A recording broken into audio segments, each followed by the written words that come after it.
Hello friends, ಇವತ್ತು ನಮ್ಮ kitchen ಚಾನಲಲ್ಲಿ ಮಂಗಳೂರಿನ ಸ್ಪೆಷಲ್ ಕೋರಿ ರೊಟ್ಟಿಗೆ ಬೇಕಾಗಿರುವಂಥ ಒಂದು ಚಿಕನ್ ಸಾರನ್ನು ಮಾಡುವುದನ್ನು ತೋರಿಸಿದ್ದೇನೆ ಫ್ರೆಂಡ್ಸ್. ಇಲ್ಲಿ ಒಂದು ಬಾಣಲೆಗೆ 1 ಚಮಚ ಎಣ್ಣೆ ತಗೊಂಡು ಎಣ್ಣೆಗೆ ಒಂದು ಈರುಳ್ಳಿಯನ್ನು ಸಣ್ಣದಾಗಿ ಕಟ್ ಮಾಡಿ ಹಾಕ್ಕೊಂಡಿದ್ದೇನೆ ಫ್ರೆಂಡ್ಸ್. ಈರುಳ್ಳಿಯನ್ನು ಎಣ್ಣೆಯಲ್ಲಿ ಚೆನ್ನಾಗಿ ಫ್ರೈ ಮಾಡ್ಕೊಳ್ಳೋಣ ಫ್ರೆಂಡ್ಸ್. ನಮ್ಮ ಕಿಚನ್ ಚಾನಲನ್ನು ಯಾರಾದರೂ ಹೊಸಬರು ನೋಡಿದರೆ ಈ ಚಾನಲನ್ನು ಸಬ್ಸ್ಕ್ರೈಬ್ ಮಾಡ್ಕೊಳ್ಳಿ. ಬೆಲ್ಲೈಕನ್ ಆಲ್ ಸೆಟ್ ಮಾಡಿದರೆ ನಾನು ಮಾಡೋ ವಿಡಿಯೋ ನಿಮಗೆ ನೋಟಿಫಿಕೇಷನಲ್ಲಿ ಬಂದುಬಿಡುತ್ತೆ ಫ್ರೆಂಡ್ಸ್. ಈಗ ಇಲ್ಲಿ ಈರುಳ್ಳಿ ಚೆನ್ನಾಗಿ ಫ್ರೈ ಆಗ್ತಿರುವಾಗಲೇ ನಾನು ಇದಕ್ಕೆ ಒಂದು 4 ಎಸಳು ಬೆಳ್ಳುಳ್ಳಿ ಮತ್ತು ಒಂದು 2 ಎಸಳು ಕರಿಬೇವು ಸೊಪ್ಪನ್ನು ಇಲ್ಲಿ ಹಾಕ್ಕೊತಿದ್ದೇನೆ ಫ್ರೆಂಡ್ಸ್. ಈ ಚಿಕನ್ ಸಾರು ಸಾಮಾನ್ಯವಾಗಿ ಕೋರಿ ರೊಟ್ಟಿ ಅಥವಾ ನೀರು ದೋಸೆ ಮತ್ತು ಇಡ್ಲಿ ಜೊತೆ ತುಂಬ ರುಚಿಯಾಗಿರುತ್ತೆ ಫ್ರೆಂಡ್ಸ್. ನೀವು ಒಂದು ಸಲ ಈ ಮೆಥಡಲ್ಲಿ ಚಿಕನ್ ಸಾರು ಮಾಡಿ ಯಾವ ರೀತಿ ಬಂತು ಅಂತ ನನಗೆ ಕಮೆಂಟ್ ಸೆಕ್ಷನಲ್ಲಿ ತಿಳಿಸಿ ಫ್ರೆಂಡ್ಸ್.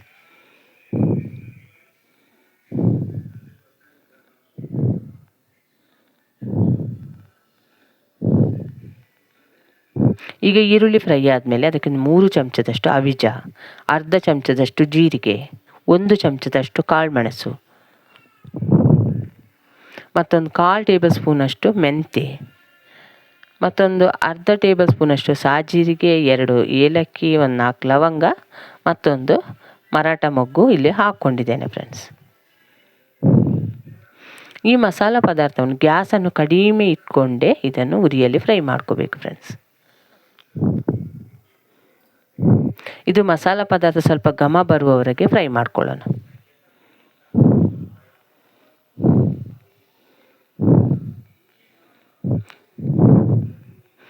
ಈಗ ಇದಕ್ಕೆ ಒಂದು ಅರ್ಧ ಹೋಳು ತೆಂಗಿನಕಾಯನ್ನು ಕೂಡ ಇಲ್ಲಿ ಹಾಕ್ಕೊಂಡಿದ್ದೇನೆ ಫ್ರೆಂಡ್ಸ್. ಅದಕ್ಕೆ ಅರ್ಧ ಚಮಚದಷ್ಟು ಅರಿಶಿನ ಹಾಕ್ಕೊಂಡು ಅದನ್ನು ಕೂಡ ಇದರ ಜೊತೆನೇ ಫ್ರೈ ಮಾಡ್ಕೊಳ್ಳೋಣ. ಆದರೆ ಭಾಳ ಹೊತ್ತು ಫ್ರೈ ಮಾಡ್ಕೊಳ್ಳೋದು ಬೇಡ, ಒಂದು ಸ್ವಲ್ಪ ತೆಂಗಿನಕಾಯಿ ಬಿಸಿ ಆದರೆ ಸಾಕು ಫ್ರೆಂಡ್ಸ್.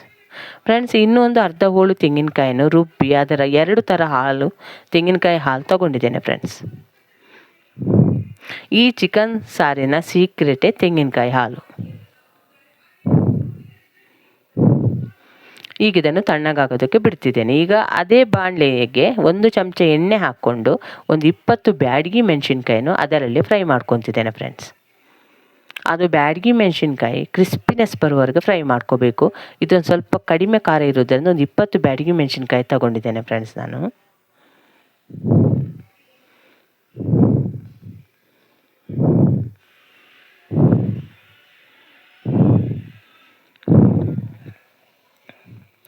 ಈ ಬ್ಯಾಡಗಿ ಮೆಣಸಿನ್ಕಾಯನ್ನು ಎಣ್ಣೆಯಲ್ಲಿ ಫ್ರೈ ಮಾಡಿದ ಮೇಲೆ ಫ್ರೆಂಡ್ಸ್, ನಾನು ಹುರಿದಿಟ್ಟಿರುವಂಥ ತೆಂಗಿನಕಾಯನ್ನು ಇದ್ರ ಜೊತೆನೇ ಹಾಕಿ ತಣ್ಣಗಾಗೋದಕ್ಕೆ ಬಿಡಬೇಕು ಫ್ರೆಂಡ್ಸ್. ತಣ್ಣಗಾದ್ಮೇಲೆ ಇದನ್ನು ರುಬ್ಕೋಬೇಕು, ಯಾಕಂದರೆ ಇದನ್ನು ಸ್ವಲ್ಪ ನೈಸಾಗಿ ನಾವು ರುಬ್ಕೋಬೇಕು ಫ್ರೆಂಡ್ಸ್.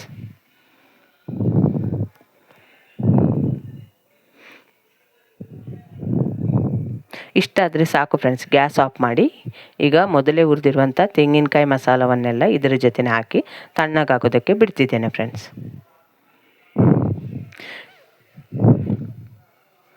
ಈಗ ಇಲ್ಲೊಂದು ಪಾತ್ರೆ ತಗೊಂಡಿದ್ದೇನೆ, ಇದೊಂದು ಸ್ವಲ್ಪ ದೊಡ್ಡದೇ ತಗೊಂಡಿದ್ದೇನೆ ಪಾತ್ರೆ ಈಗ ಅದಕ್ಕೆ ಒಂದು 2 ಚಮಚ ಎಣ್ಣೆ ಹಾಕ್ಕೊಂಡು ಅದಕ್ಕೆ ಒಂದು ಈರುಳ್ಳಿಯನ್ನು ಕಟ್ ಮಾಡಿ ಹಾಕಿ ಫ್ರೈ ಮಾಡ್ಕೊತಿದ್ದೇನೆ ಫ್ರೆಂಡ್ಸ್.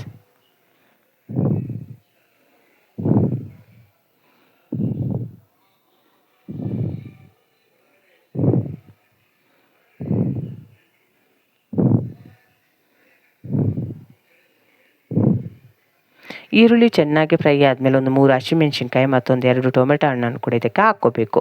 ನಾನಿಲ್ಲಿ ಹುಣಸೆ ಹಣ್ಣನ್ನು ಹಾಕ್ಕೊಳ್ಳೋದಿಲ್ಲ, ಯಾಕಂದರೆ ಇಲ್ಲಿ ಟೊಮೆಟೊ ಹಣ್ಣು ಹಾಕಿರೋದ್ರಿಂದ ಹುಣಸೆ ಹಣ್ಣು ಹಾಕುವಂಥ ಅಗತ್ಯ ಇರೋದಿಲ್ಲ ಫ್ರೆಂಡ್ಸ್. ಈ ಟೊಮೆಟೊ ಹಣ್ಣು ಹಾಕ್ಕೊಂಡ್ಮೇಲೆ ಫ್ರೆಂಡ್ಸ್, ನಾನು ಇದಕ್ಕೆ ಒಂದು ಸ್ವಲ್ಪ ಉಪ್ಪು ಮತ್ತು ಅರಿಶಿಣವನ್ನು ಕೂಡ ಇಲ್ಲಿ ಸೇರಿಸ್ಕೊತೀನಿ, ಯಾಕಂದರೆ ಟೊಮೆಟೊ ಹಣ್ಣು ಒಂದು ಸ್ವಲ್ಪ ಬೇಗನೆ ಮೆತ್ತಗಾಗಲಿ ಅಂತ. ಜೊತೆಗೆ ಒಂದು ಎಸಳು ಕರಿಬೇವನ್ನು ಕೂಡ ಇಲ್ಲಿ ಹಾಕ್ಕೊತೇನೆ.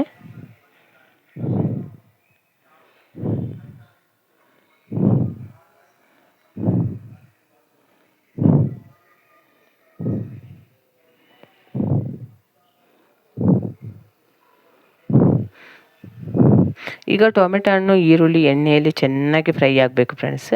ಆಮೇಲೆ ನೀವು ಚಿಕನನ್ನು ಇದಕ್ಕೆ ಸೇರಿಸ್ಕೋಬೇಕು. ನಾನಿಲ್ಲಿ ಸ್ಕಿನ್ ಇರುವಂಥ ಚಿಕನನ್ನು ತಗೊಂಡಿದ್ದೇನೆ, ನೀವು ಬೇಕಂದರೆ ಸ್ಕಿನ್ಲೆಸ್ ಬೇಕಂದರೂ ಹಾಕ್ಕೋಬೋದು.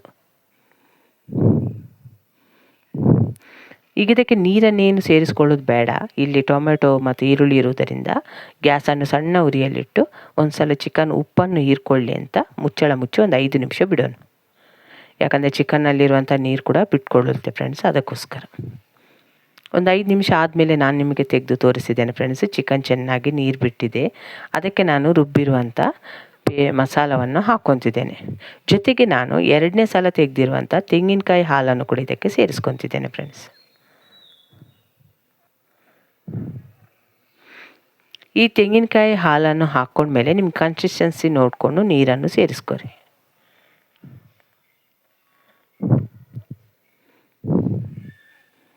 ನಾನು ಮಾಡೋ ವಿಡಿಯೋ ಏನಾದರೂ ನಿಮ್ಗೆ ಇಷ್ಟ ಆದರೆ ಆದಷ್ಟು ಲೈಕ್ ಮಾಡಿ, ಶೇರ್ ಮಾಡಿ, ನಮ್ಮ ಚಾನಲನ್ನು ಸಪೋರ್ಟ್ ಮಾಡಿ ಫ್ರೆಂಡ್ಸ್.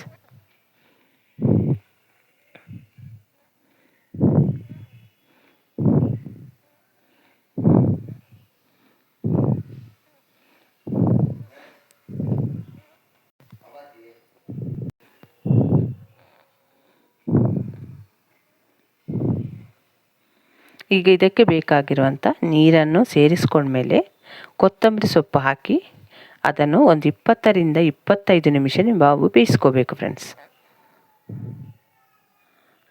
ಈಗ ಫಸ್ಟ್ ತೆಗೆದಿರುವಂಥ ತೆಂಗಿನಕಾಯಿ ಹಾಲನ್ನು ಈಗ ಸೇರಿಸ್ಕೋಬಾರ್ದು ಫ್ರೆಂಡ್ಸ್, ಕೊನೆಯಲ್ಲಿ ಸೇರಿಸ್ಕೋಬೇಕು. ಈಗ ಇದನ್ನು ಬೇಯೋದಕ್ಕೆ ಬಿಡ್ತಿದ್ದೇನೆ ಒಂದು 20ರಿಂದ 25 ನಿಮಿಷ.